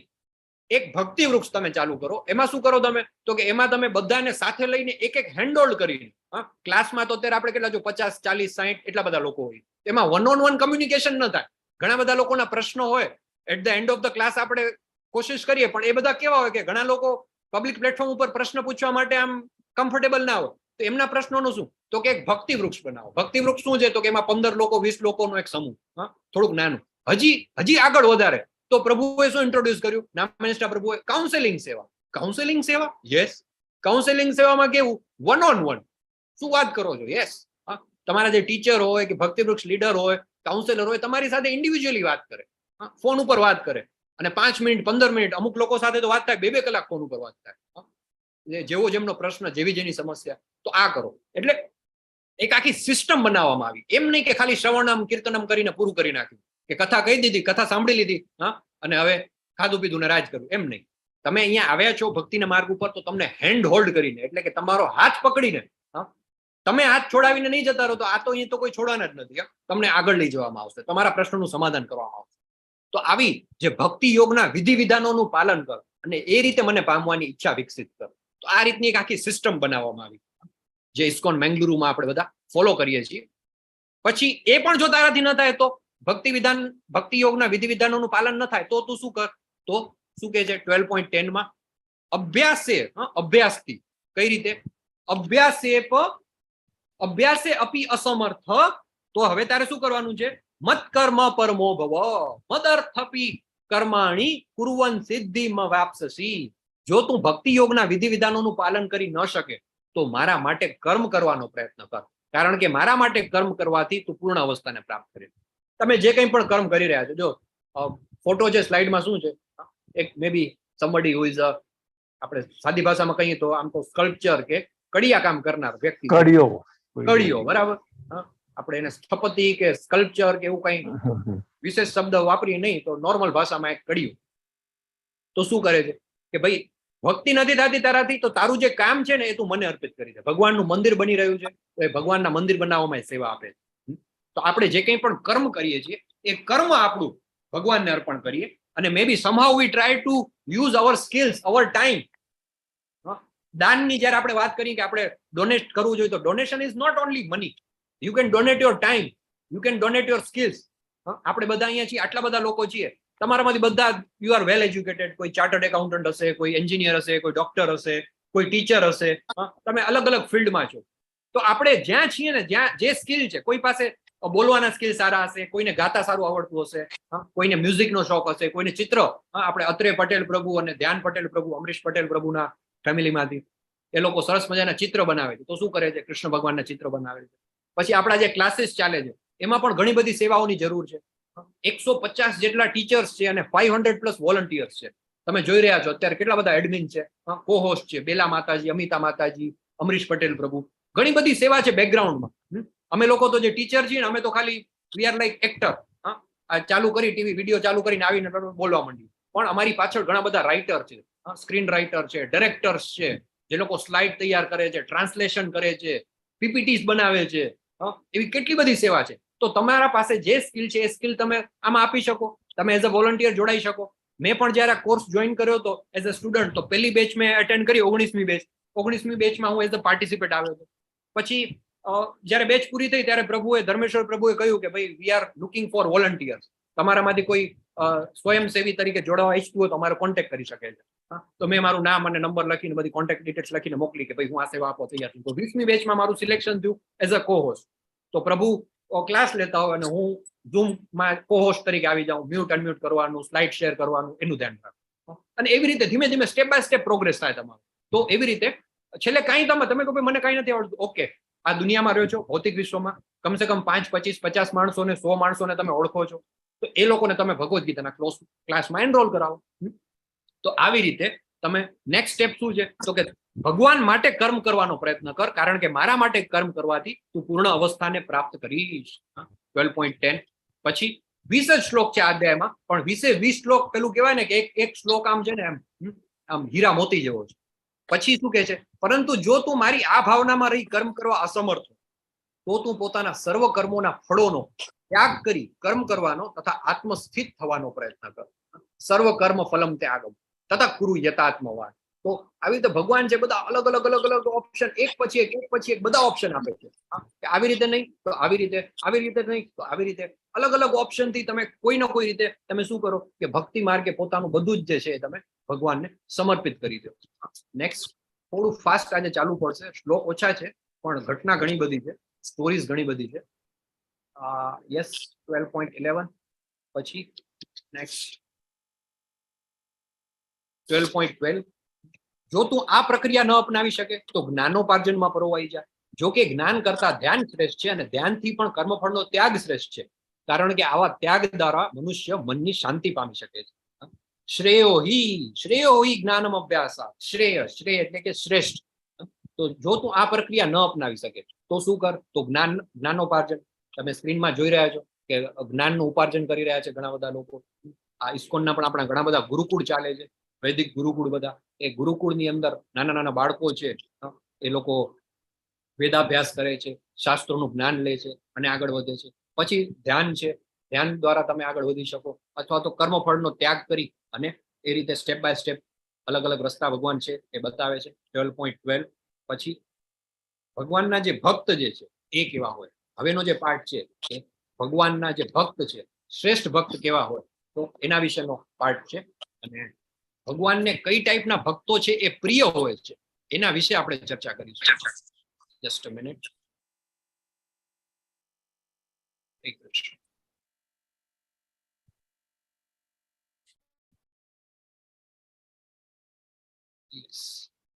સ્ક્રીન ઉપર શું દેખાય છે તમને? કોણ દેખાય છે? કોઈને આઈડિયા છે? જૂની બેચના સ્ટુડન્ટ્સ હોય એમને? બિલવા મંગલ ઠાકોર છે. સનાતન ગોસ્વામી. સનાતન ગોસ્વામીજી ભગવાનના જે ચૈતન્ય મહાપ્રભુ સ્વરૂપે જયારે કૃષ્ણના અવતારમાં આવ્યા ભગવાન, એમની સાથે એમના પાર્ષદો આવ્યા. એમાં 6 પાર્ષદો જે આવ્યા એ ષડ ગોસ્વામી આપણે જેને કહીએ, એમાંના એક સનાતન ગોસ્વામીજી છે. એમની સ્ટોરી તો આખી બહુ અતિ ભવ્ય સ્ટોરી છે. અને એ ગોસ્વામીઓ છે બધા એ પ્રભુના શરણે આવ્યા ચૈતન્ય મહાપ્રભુના, અને પ્રભુ એમને સોંપે છે કામ. એ સમયે ચૈતન્ય મહાપ્રભુ જયારે આવે ને ત્યારે વૃંદાવન ધામ છે ને એ આખું નષ્ટપ્રાય હાલતમાં હતું. એની પેલા બધું તમે આખી એની ટાઈમલાઈન તમે જુઓ ને તો બુદ્ધ અવતાર જયારે થયો ત્યારથી બુદ્ધના ટાઈમથી કરી અને પછી મોગલો આવ્યા, બધા વિદેશી આક્રમણકારો ઘણા બધા આવ્યા. એ બધા જે આપણા ભગવાનની જે લીલાના સ્થળ હતા ને બધા નષ્ટ થઈ ગયા. તો ચૈતન્ય મહાપ્રભુએ એ 6 ગોસ્વામી છે એમને વૃંદાવન મોકલ્યા, અને એ લોકોએ વૃંદાવન ધામ જઈ અને દરેકે દરેક રાધાકુંડ, શ્યામકુંડ, ગિરી ગોવર્ધન, પછી બ્રહ્માંડ ઘાટ, કાલિયા નાગદમન, જેટલા પણ આજે સ્થળ આપણે જોઈએ છીએ બધા રમણ રેતી, એ બધા જઈ અને પુનર્જીવિત કર્યા. એ બધા સ્થાન ફરી પાછા શોધ્યા અને એ સ્થાનોની અંદર ચેતનાનો સંચાર કર્યો. અને જેમ આપણે અત્યારે જોઈએ છીએ ને એવા ઘણા બધા મંદિરોની સ્થાપના કરી. તો એ સનાતન ગોસ્વામી શું હતા by profession? Prime minister of मतलब मुस्लिम बादशाह બેંગોલ, વેસ્ટ બેંગોલ. ત્યારે જે તે વેસ્ટ સમયે બેંગાલ. બંગાળ જે છે, પૂર્વ અને પશ્ચિમ બંગાળ એવું નતું. અત્યારે આપણે વેસ્ટ બેંગોલ કહીએ છીએ ને. વેસ્ટ બેંગોલ એટલે બેઝિકલી બંગ દેશ તરીકે એક આખો મોટો ભાગ જ હતો, જેમાં અત્યારનું બાંગ્લાદેશ પણ આવી જાય. અને બંગાળના નવાબ હતા હુસેન, એની જે આખી જે મિનિસ્ટ્રી હતી એના એ one of the prime minister હતા, મુખ્ય એના પેલા હતા. અને બહુ ડેડિકેટેડ પોસ્ટ હતી. અને એમના ભાઈ રૂપ ગોસ્વામી શું હતા? એ શું હતા? फिनेंस मिनिस्टर એ ફાઇનાન્સ મિનિસ્ટ્રી સંભાળતા. તો આટલી મોટી પોસ્ટ ઉપર હતા. પણ એ લોકો શું કરે છે, બધું જ છોડી અને ચૈતન્ય મહાપ્રભુના આદેશથી વૃંદાવન ધામ જાય છે. અને જે એક સમયે પ્રાઇમ મિનિસ્ટર જેવી પોસ્ટ ઉપર હતા વૃંદાવનમાં, એ ક્યાં રહેતા હતા? રોજ એક ઝાડ નીચે एक ना એક જ एक દિવસ. झाड़ नीचे पर नहीं જે रेवान દરરોજ नहीं અલગ અલગ ઝાડ નીચે. અલગ અલગ રોજ અલગ અલગ ઝાડની નીચે. જે પ્રાઇમ મિનિસ્ટર હોય મહેલમાં રહેતા હોય, એ મહેલ ને છોડી અને રોજ ઝાડની નીચે, અને રોજ કોઈ એક ઝાડની નીચે 2 દિવસ પણ નહીં. આજે આ ઝાડ નીચે, બીજા દિવસે બીજા ઝાડની નીચે, અને માત્ર કોપીન કે પોતળી કે એવું કંઈક કર્યું હોય, અને સતત ભગવાનના પવિત્ર નામનો હરે કૃષ્ણ કૃષ્ણ કૃષ્ણ હરે હરે, હરે રામ રામ રામ હરે હરે, ભગવાનના પવિત્ર નામનો જપ કરવાનો. અને એમના જે ગુરુ છે એમનો જે આદેશ હતો કે વૃંદાવન ધામને પાછું સજીવ કરવાનું છે, તો એ કામ જે છે આ ષડ ગોસ્વામીઓ છે બધા કરે છે. અને 12.15 હા, તો એ જે 13 અને 14 માં છે, તો એમાં જે ભગવાનના જે ભક્તની વ્યાખ્યા છે, તો એ કેવો છે ભગવાનનો ભક્ત? જે મનુષ્ય કોઈનો દ્વેષ કરતો નથી, પરંતુ જીવ માત્રનો દયાળુ મિત્ર હોય છે, જે પોતાને સ્વામી માનતો નથી તથા મિથ્યા અહંકારથી રહિત છે, જે સુખ તથા દુઃખમાં સમાન રહે છે, જે સહિષ્ણુ છે, સદા સંતુષ્ટ છે, આત્મસંયમી છે તથા દ્રઢ નિશ્ચયપૂર્વક મારામાં મન તથા બુદ્ધિ સ્થિર કરી ભક્તિપરાયણ રહે છે, એવો મદભક્ત સમે પ્રિય. આવો ભક્ત મને બહુ પ્રિય હોય. તો એમાં આપણે સનાતન ગોસ્વામી, રૂપ ગોસ્વામી, આવા આપણા જે પરમ પૂજ્ય ભક્ત ચૈતન્ય મહાપ્રભુના જે ભક્તો હતા, એમના પાર્ષદો હતા, એમને આપણે ગણી શકીએ કે જે કેવા છે કે પોતાનું આટલું બધું છોડી અને મિથ્યા અહંકારથી રહિત છે. ગરમી, ઠંડી, સુખ, દુઃખ એ કાંઈ એને લાગતું જ નથી પડતા અને સદા સંતુષ્ટ છે, આત્મસંયમી છે, આવી રીતે ભગવાનની પૂજા કરે છે. પછી 12.15 માં શું કહે છે? યસ્માન નો દ્વિજતે લોકો લોકાન નો દ્વિજતે ચય હર્ષામર્ષ ભયો દ્વેગ મુક્તો યસ ચ મે પ્રિય. આવો ભક્ત મને બહુ પ્રિય છે, જે કોઈને કષ્ટ આપતો નથી અને જે અન્ય કોઈના કારણે અસ્વસ્થ થતો નથી, જે સુખ તથા દુઃખમાં, ભય તથા ચિંતામાં સંભાવયુક્ત રહે છે, એવો એ ભક્ત મને બહુ પ્રિય હોય છે. કઈ ઘટના છે આમાં સ્લાઇડમાં? ચિત્રકેતુ મહારાજ. યસ, શોર્ટમાં સમજાવશો અમને પ્રભુ?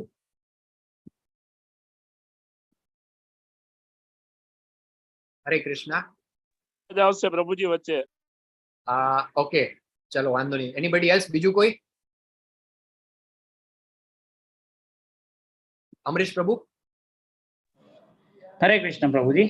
યસ પ્રભુ. આમાં ચિત્રકેતુ મહારાજ જે છે પોતાનું વિમાન લઈને જતા હોય છે કૈલાશ ઉપરથી, અને જોવે છે તો શંકર ભગવાન જે ભાગવતમની કથા કહી રહ્યા હોય છે અને પાર્વતી માતાજી એમના ખોળામાં બેઠા હોય છે. તો એ જસ્ટ હાસ્ય કરે છે કે કેવું અદ્ભુત દ્રશ્ય છે એમ. તો એમને પાર્વતી માતાજીને એમ લાગે કે હું આ રીતે ખોળામાં બેઠી છું તો એ મારા પર હસે છે, એટલે એમને તાત્કાલિક શ્રાપ આપી દે છે કે તમે અઠહાસ્ય કર્યું એટલે રાક્ષસ યોનીમાં જાઓ તાત્કાલિક. તો પછી ત્યાંથી ચિત્રકેતુ મહારાજ નીચે ઉતરીને એમને પ્રણામ કરે છે અને કહે છે તમારો જે શ્રાપ છે હું માથે ચડાવું છું અને એ જઈશ, પણ ભક્તિ મને રે એટલો આશીર્વાદ પણ આપો સાથે એમ. એટલે ભગવાનના જે ભક્તો છે એ શ્રાપ મળવા છતાં પણ વિચલિત થતા નથી એમ. આ શ્લોકમાં પણ એ જ કહેવામાં આવે છે. હરે કૃષ્ણ. યસ, ભક્તિ શાસ્ત્રીના જે વિદ્યાર્થી હોય ને, એમનો જવાબ સીધો એકદમ to the point. Perfect Amrish પ્રભુ, ખૂબ સરસ. ચિત્રકેતુ મહારાજ વિશે આપણે પેલા પણ જાણી ગયા છીએ કે એમના પેલું બાળક નથી હોતું, એમને પછી નારદ મુનિને પ્રાર્થના કરે છે, ભગવાનની ભજે છે, બાળક આવે છે, એના વિશે આપણે ડિટેલમાં જોઈ ગયા છીએ. પછી નારદ મુનિની કૃપાથી, ભગવાનના આશીર્વાદથી એમને એક આખું અલગ વિદ્યાધર લોક મળે છે. એ લોકમાં રહેતા હોય છે. એમની પાસે બહુ મોટું વિમાન હોય છે. વિમાન એટલે આપણે અત્યારે જોઈએ છીએ એવું નહીં, ભયંકર, બહુ જ મોટું, એવું મોટું વિમાન કે જેમાં આખા નગર હોય, આખા મોટા મોટા જે આપણે કહીને કે જંગલ ને મહેલ ને એ બધું આવી જાય, પાર્ટ ઓફ અ વિમાન. એટલું મોટું. અને વિમાન પણ કેવું, એક લોકમાંથી બીજા લોકમાં ગમે ત્યારે પેલું સ્પેસ શટલ હોય ને આપણું, એક બ્રહ્માંડમાંથી બીજા બ્રહ્માંડમાં જાય, એવી રીતે એક જગ્યાએથી બીજી જગ્યાએ જઈ શકે. અને એ જયારે આ ઘટના જુએ છે, શિવજી જે છે એ રુદ્ર ગીતાનું ને જે આખું પાઠ થઈ રહ્યું છે, ભગવાનની લીલાઓ સંભળાવતા હોય છે, બધા પાર્ષદો છે ભગવાનના, નારદ મુનિ છે સહિત બધા સાંભળતા હોય છે. અને પાર્વતી દેવી જે છે એમના ત્યાં એમના ખોડામાં બિરાજમાન હોય છે. એમને જોઈ અને ચિત્રકેતુ મહારાજનું જે અમરીશ પ્રભુએ સમજાવ્યું એ રીતે એમને શ્રાપ મળે છે. પણ એ શ્રાપ મળ્યા પછી પણ એ જરાય વિચલિત નથી થતા અને સ્વીકારે છે. અને મે બી વૃતાસુર તરીકે એમનો જન્મ થાય છે રાક્ષસ યોનીમાં. અને એ પણ બહુ લાંબી પાછી બીજી સ્ટોરી છે. તો ભગવાનને આવો ભક્ત પ્રિય છે કે જે સુખ તથા દુઃખમાં, ભય તથા ચિંતામાં સંભાવયુક્ત રહે છે. પછી એના પછી અનપેક્ષ સુચિર દક્ષ ઉદાસીનો ગતવ્ય. આ બધા ગુણો છે. કેટલા બધા અલગ અલગ ગુણ છે. ભક્તના ગુણ બતાવવામાં આવે છે 12માં. અનપેક્ષ, જેની કોઈ ઈચ્છા નથી. સુચિર દક્ષ એટલે કે જે સૂચિ એટલે કે પવિત્ર છે. પવિત્ર એટલે માત્ર શરીરથી નહીં, મનથી પણ પવિત્ર. સાથે એવો ઉદાસીનો, ઉદાસીન એટલે કે જે ઉદાસીન એટલે આમ ઉદાસ હોય એમ નહીં, પણ જેને કોઈ સ્ટ્રેસ નથી, જે ન્યુટ્રલ છે, તટસ્થ છે, એને કઈ સુખ દુઃખથી વધારે કઈ ફેર નથી પડતો. તો એવો ઉદાસીન. અને કેવો છે એ એના ઉપરથી નિપુણ છે, પવિત્ર છે, નિપુણ છે, ચિંતા રહિત, સમસ્ત દુઃખોથી મુક્ત છે અને કોઈ ફળ માટે પ્રયાસ કરતો નથી. એ મને અત્યંત પ્રિય છે. આવા કોણ છે ભગવાનના ભક્ત? કોણ દેખાય છે સ્ક્રીન ઉપર? સુદામાજી. સુદામાજીની આપણને સ્ટોરી બધાને ખબર છે. કોઈ જ અપેક્ષાથી રહિત એ જાય છે ભગવાન પાસે. અને ભગવાન પાસે જઈને ભગવાનને પેલા ભગવાન કહે છે શું લઈ આવ્યા મારા માટે? એના ભગવાન તાંદુલ છે એ આરોગ્ય છે. અને પછી જયારે પાછા જાય છે તો ભગવાન એમને શું આપે છે? તો બધું જ આખો એમનો મોટો મહેલ બની ગયો હોય છે અને એમની પત્ની પણ એકદમ સુવર્ણ અલંકારથી રજિત, અને જે દરિદ્ર સુદામાં ગયા હોય છે ને એ આખા ધનવાન બનીને આવે છે. ભગવાનના જી જી શ્રી કૃષ્ણ. તો યસ, તો આવા ભક્તો છે ભગવાનને અત્યંત પ્રિય છે. પછી 12.17 માં શું કહે છે ભગવાન? કે જે કદી હર્ષ પામતો નથી, કદી શોક કરતો નથી, પશ્ચાતાપ નથી કરતો, કશું ઈચ્છતો નથી, અને જે શુભ તથા અશુભ બંને વસ્તુઓનો પરિત્યાગ કરે છે, તે ભક્ત મને અત્યંત પ્રિય છે. આમાં કોની ઘટના છે? પ્રહલાદજી. પ્રહલાદ મહારાજની ઘટના છે. પ્રહલાદ મહારાજ ભગવાનના ભક્ત હતા. આપણે બહુ ડિટેલમાં એમની સ્ટોરી જોઈ ચુક્યા છીએ આપણે નરસિંહ ચતુર્દશીના દિવસે. પણ એ પણ જયારે નરસિંહ ભગવાન જયારે પ્રગટ થાય છે ત્યારે એમને પછી છેલ્લે બધું આપે છે, અને આખું પ્રહલાદ મહારાજને દૈત્ય કુળ જે એમનું છે, એમનું કુળનો આખો તારણહાર થઈ જાય છે. માત્ર હિરણ્યકશિપુ નહીં, એના સિવાય પણ એમની પાછલી 7 પેઢી, આવનારી 7 પેઢી બધાનો ઉદ્ધાર કરી જાય છે. તો એ પ્રહલાદ મહારાજ જેવા ભગવાનના જે શિષ્ય, ભગવાનના જે પરમ ભક્ત છે, પ્રહલાદ મહારાજનું હરોજ સવારે મંગળા આરતીમાં પણ આપણે જય પ્રહલાદ મહારાજ, જય પ્રહલાદ મહારાજ, એમના નામનો આપણે જય કરતા હોઈએ છીએ. આવા ભગવાનના ભક્ત છે, ભગવાનને ખૂબ જ પ્રિય છે. પછી સમશત્રૌ ચ મિત્રે ચ તથા માનાપમાનયો શીતોષ્ણ સુખ દુઃખે શું. આવો જ શ્લોક એક આવે છે બીજા અધ્યાયમાં, મે બી 2.14.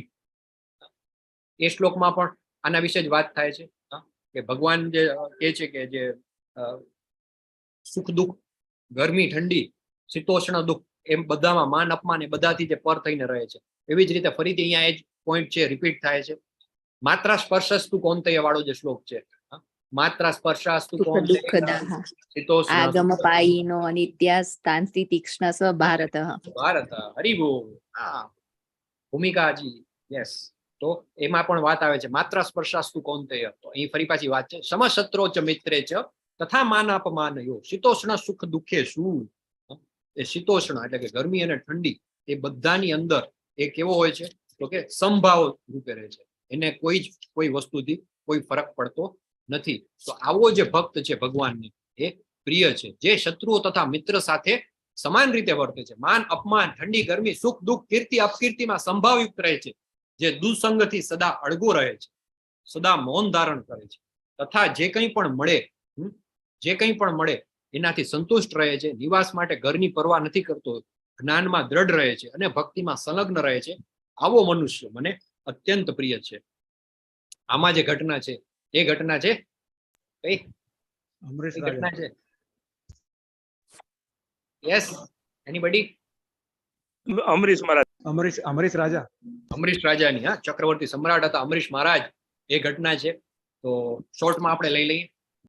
અમરીશ મહારાજ છે ભગવાનના પરમ ભક્ત હોય છે, ચક્રવર્તી સમ્રાટ હોય છે, પણ ભગવાનની અનન્ય ભાવે ભક્તિ કરતા હોય છે, અને પરિણામે એમની ખૂબ જ ખ્યાતિ થાય છે.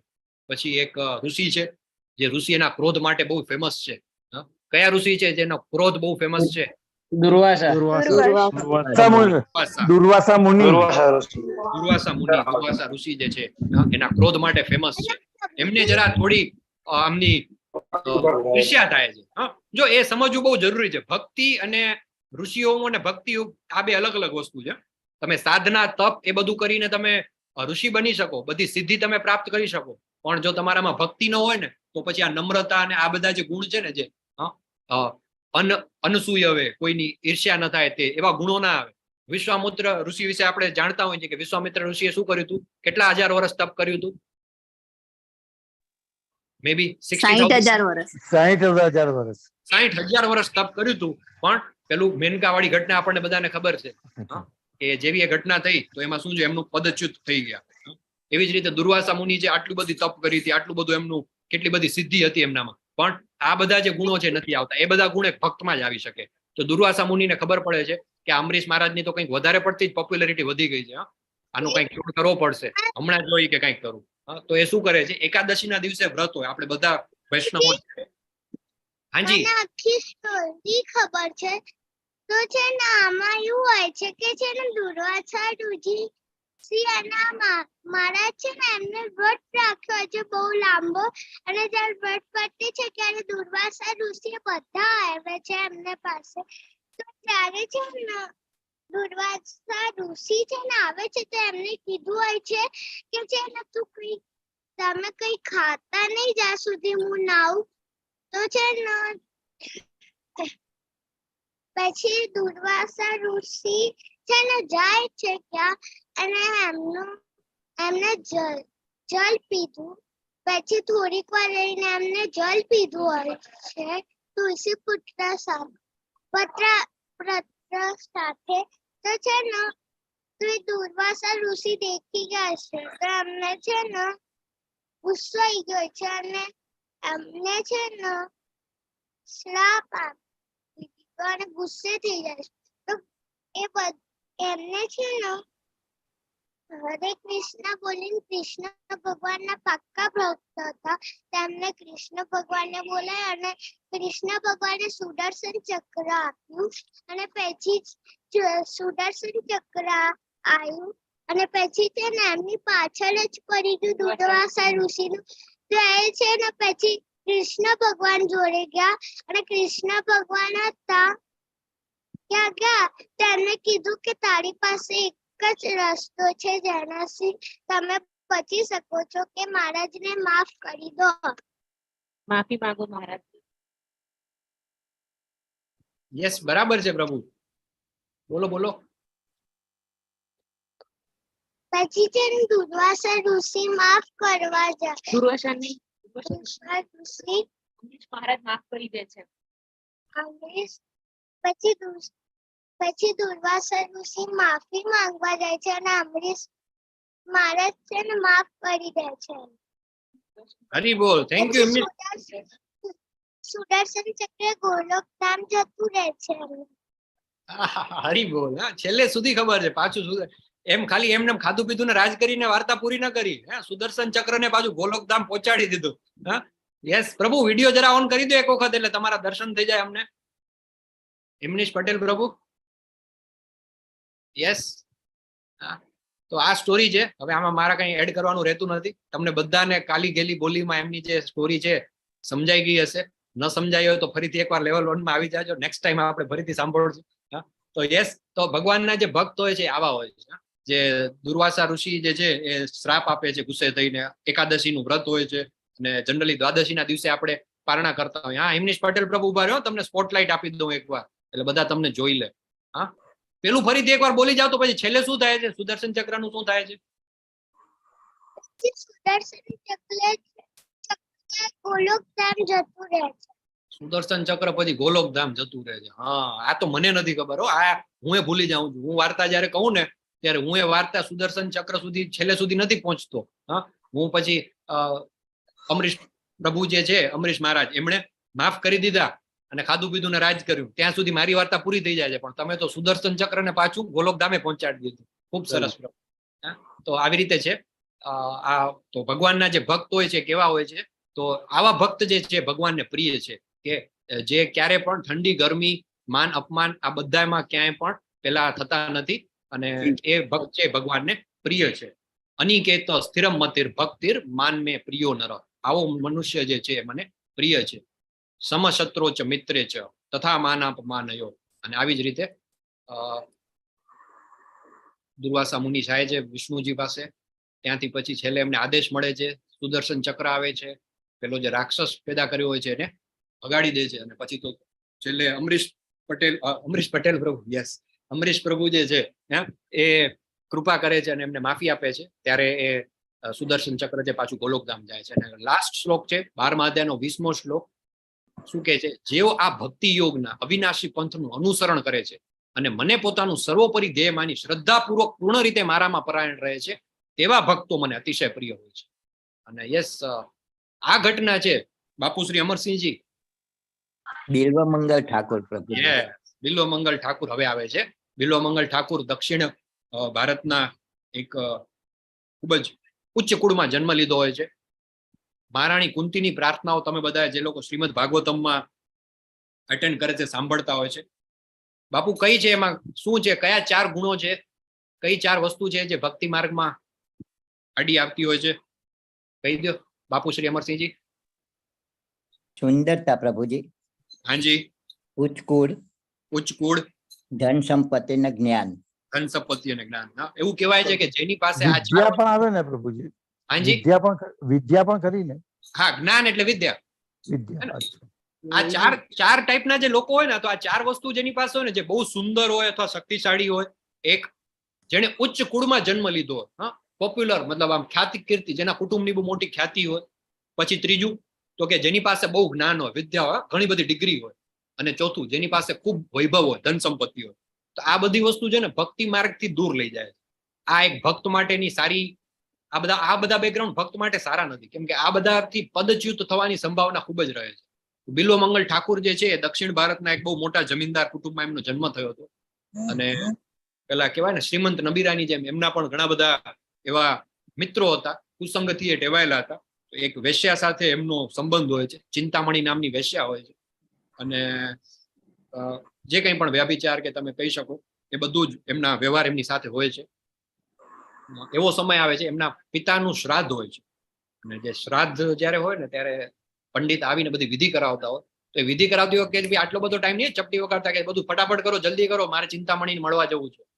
ભાઈ વિધિ તો પૂરી કરતા જાઓ. તો એ બધી શ્રાદ્ધની જે વિધિ હોય ને, પિંડદાન ને બધું કરવામાં આવે, એમાં છેલ્લે વિષ્ણુ પ્રીત્યાર્થે પેલું કરવાનું હોય. કે આવો બધો ટાઈમ નથી, મને જવું છે, એમ કરીને વિધિ પૂરી કરવા રહેતા નથી. અને જે પ્રસાદ લેવાનો એ પણ નથી લેતા. એ કે મને પાર્સલ કરી દો, હું ચિંતામણીને ત્યાં જઈને ખાઈશ. અને ભાગા ભાગ દોડા દોડીને મળવા જાય છે. રસ્તામાં ખૂબ જ ભયંકર વરસાદ પડે છે, નદી આવે છે, તો કાંઈ એને ભાન જ નથી રહેતું. વરસતા વરસાદમાં ડૂબતા નદી એની પેલી પાણીમાં નાવડી છે, ડૂબી જાય છે. તો લાકડું પડીને પકડીને આમ તરતા પહોંચી જાય છે. પછી જ્યાં પહોંચે છે એના ઘરે તો બધા મોટા વૃક્ષો પડી ગયા હોય છે, વરસાદ ખૂબ હોય છે. તો એક વેલ પકડીને પણ એ પેલી એની બાઉન્ડ્રી કૂદી અને અંદર જતા રહે છે. અંદર જાય છે ત્યારે ખબર પડે છે કે વેલ નથી હોતી, સાપ હોય છે. સાપને પકડીને પણ એમ કે એટલી બધી એની અંદર આમ કામના હોય છે ભોગવી લેવાની ચિંતામણીને, કે પહોંચી જાય છે. અને પછી ચિંતામણી કે અરે તમે આવ્યા આજે, મને તો એમ હતું કે આજે તમે નહીં પહોંચો, બારે તો બહુ મોટું રૌદ્ર તોફાન છે, વરસાદ છે, અને આવામાં તમે કેમ પહોંચ્યા? કે નક્કી હતું તને મળવાનું, એટલે પછી હું ગમે તેમ કરીને લાકડાને પકડીને, મારી પેલી નાવડી ડૂબી ગઈ તો લાકડું પકડીને, પછી અંદર આવતો તો કૂદીને નતો આવી શકતો, તો સાપને પકડીને પણ તારી પાસે આવી ગયો. ચિંતામણી કહે છે મને પામવા માટે જેટલી તમે આટલી મહેનત કરી, એટલી મહેનત જો કૃષ્ણ ભગવાનને પામવા માટે કરી હોત તો તમારો ઉદ્ધાર થઈ જાય. અને એના આ એક સેન્ટેન્સ થી બિલ્વ મંગલ ઠાકુર એનું આખું પેલું કહેવાય ને કે મગજ હલી જાય છે કે આ તો યાર આને કોઈ બહુ મોટી વાત કહી દીધી, અદ્ભુત. અને એ જ પેલું કહેવાય 80 મિનિટે, એ જ સેકન્ડ એમને બ્રહ્મ જ્ઞાન લાદે છે અને ત્યાંથી નીકળે છે વૃંદાવન ધામ જવા. અને પછી પોતાનું આખું જીવન છે વૃંદાવન ધામ જાય છે અને ત્યાં સેવામાં સમર્પિત કરવાનું નક્કી કરે છે. પણ પેલું કહેવાય ને પૂર્વ જન્મના થોડા ઘણા સંસ્કાર છે એ પાછા આવી જતા હોય છે. એ ત્યાં જતા હોય છે ને, ત્યાં રસ્તામાં એક સ્ત્રીને જોવે છે અને એ સ્ત્રીને જોઈને ફરી પાછું એનું મન જે છે થોડુંક આમ પાછું લાલાયિત થઈ જાય છે અને એનો પીછો કરે છે. અને એ સ્ત્રી છે પછી એનો પીછો કરતા કરતા આગળ જાય છે. ત્યાં એના પતિને બોલાવે છે કે આ જો આ પાછળ જે પેલો આવે છે ને, મને ક્યારના હેરાન કરે છે, મારી પાછળ આવે છે. અને ત્યારે વળી પાછું ત્યારે બિલ્વ મંગલ ઠાકુરને રિયલાઇઝ થાય છે કે હું શેના માટે અહીંયા આવ્યો હતો. આ બધું હતું એનાથી તો ચિંતામણીએ જે કહ્યું એનાથી તો મને પેલું એક બ્રહ્મ જ્ઞાન લાગ્યું, એના કારણે અહીંયા આવ્યો ને ફરી પાછું અહીંયા એક સુંદર સ્ત્રીને જોઈને મારું મન વિચલિત થઈ ગયું. એ પેલી માતાજી જે છે સ્ત્રી છે એને કહે છે કે તમારી એક પેલી હેરપિન હોય ને મને આપો. એ હેરપિન આપે છે અને ત્યાં ને ત્યાં ઓન ધ સ્પોટ હેરપિન લઈને પોતાની આંખો ફોડી નાખે. ત્યાં આંખ છે ને એ જ મને પાપ કરવા માટે પ્રેરે છે અને વારંવાર મને પદચ્યુત કરે છે, એટલે મારે આંખ જ નથી જોતી. આપણે તો હજી એ લેવલે નથી પહોંચ્યા કે આપણે એવું કંઈક કરીએ, પણ આ એવા એમને ખબર પડી જાય યાર એકવાર હું આમાંથી બચ્યું અને ફરી પાછું બીજી વાર આમાં જ ગયો, એટલે મારી જે આંખો છે ને એ આંખો જ પાપી છે, આંખ ફોડી નાખે છે અને પછી પોતાનું આખું જીવન 700 વર્ષ એ વૃંદાવન ધામમાં રહે છે અને સતત ભગવાનની ભક્તિમાં. અનેક બિલ્વ મંગલ ઠાકુરના રચિત ઘણા બધા ભજન છે, આપણે સાંભળ્યા છે. તો આ જે ભક્તિ છે, તો જેઓ આ ભક્તિ યોગના અવિનાશી પંથનું અનુસરણ કરે છે અને મને પોતાનું સર્વોપરી ધ્યેય માની શ્રદ્ધાપૂર્વક પૂર્ણ રીતે મારામાં પરાયણ રહે છે, તેવા ભક્તો મને અતિશય પ્રિય છે. આની સાથે with this we conclude ભક્તિ માર્ગ, જે ભક્તિ યોગ જે છે એનું અંતિમ ચેપ્ટર છે આજે પૂરું થાય છે. વાંછા કલ્પ તરુભ્યશ્ચ કૃપા સિંધુ એવ ચ પતિતા નામ પાવનેભ્યો વૈષ્ણવેભ્યો નમો નમઃ. અનંત કોટી વૈષ્ણવ વૃંદ કી જય. શ્રીલા પ્રભુપાદ કી જય. ભગવદ ગીતા કી જય, સદગુરુ દેવ કી જય. જય શ્રી કૃષ્ણ ચૈતન્ય પ્રભુ નિત્યાનંદ, શ્રી અદ્વૈત ગદાધર શ્રીવાસાદિ ગૌર ગૌર ભક્ત ભક્તવૃંદ. બધા જ લોકો મારી સાથે વિડીયો ઓન કરીને, જેના વિડીયો ઓફ છે એ પણ ઓન કરી દે. અને બહુ ક્રિટિકલ ટર્નિંગ પોઈન્ટ ઉપર આપણે પહોંચી ગયા છીએ. 18 અધ્યાયનો આપણો જે આખો કોર્સ છે એમાંથી 2/3 સેકન્ડ થર્ડ જે 2/3 પાર્ટ કહેવાય એ આપણે પૂરો કર્યો. 66% કોર્સ પૂરો થઈ ગયો છે. અને હવે અહીંથી શરૂ થશે જે આપણને ખરેખર જરૂર છે પ્રેક્ટિકલ લાઈફમાં. પેલા 6 અધ્યાયમાં આપણે કર્મયોગ જોયા, પછીના 6 યોગમાં આપણે ભક્તિ યોગ અને શા માટે ભક્તિ શ્રેષ્ઠ છે એ જોયું. અને હવે જ્ઞાન. હવે આ માર્ગ પર આગળ વધવા માટે આપણને જ્ઞાનની જરૂર છે. તો એ જ્ઞાન છે આવતીકાલથી શરૂ થશે 13મા અધ્યાયથી. અને 13માંથી 18મા અધ્યાયમાં 13 થી 18 અધ્યાય છે ને એ ફિલોસોફિકલ નથી. ફિલોસોફિકલ કાર્ડ પૂરો થઈ ગયો. હવે સીધું જ્ઞાન છે. પેલું કહેવાય ને કે ડૂઝ એન્ડ ડોન્ટ્સ, એના ઉપર આપણે આવી જશું. તો આપણે ભગવાનને પ્રાર્થના કરીએ કે અમને તમે એવી નૈષ્ઠિકી ભક્તિ આપો, જે ભક્તિની સીડીના જે 6 અલગ અલગ સ્ટેપ હતા એમાંથી વારાફરતી વારા બધા સ્ટેપ પૂરા કરતા અમે સાધના ભક્તિ અને છેલ્લે અનન્ય ભક્તિ સુધી પહોંચી શકીએ એવી આપણે કામના કરીએ ભગવાન પાસેથી. 2 હાથ ઊંચા કરીને આપણે સરેન્ડર કરી દઈએ. સરેન્ડર કરવાથી શું થાય? આજે આપણે જોઈ ગયા કે ભગવાન શું કરે? તેષામ અહમ સમુદ્રતા મૃત્યુ સંસાર સાગરાત. તો એને હું શું કરું છું? એનો હું ઉદ્ધાર કરું છું અને મૃત્યુ રૂપી જે સંસાર સાગર છે એમાંથી હું એને બહાર લઈ જાઉં છું. તો 2 હાથ ઊંચા કરી ભગવાન પાસે આપણે નૈષ્ઠિકી ભક્તિની કામના કરીએ. હરે કૃષ્ણ હરે કૃષ્ણ કૃષ્ણ કૃષ્ણ હરે હરે, હરે રામ હરે રામ, રામ રામ હરે હરે, કૃષ્ણ હરે કૃષ્ણ કૃષ્ણ કૃષ્ણ હરે હરે હરે રામ હરે રામ, હરે રામ રામ રામ હરે હરે, રામ હરે રામ, હરે રામ હરે રામ હરે રામ હરે રામ, રામ રામ રામ હરે કૃષ્ણ.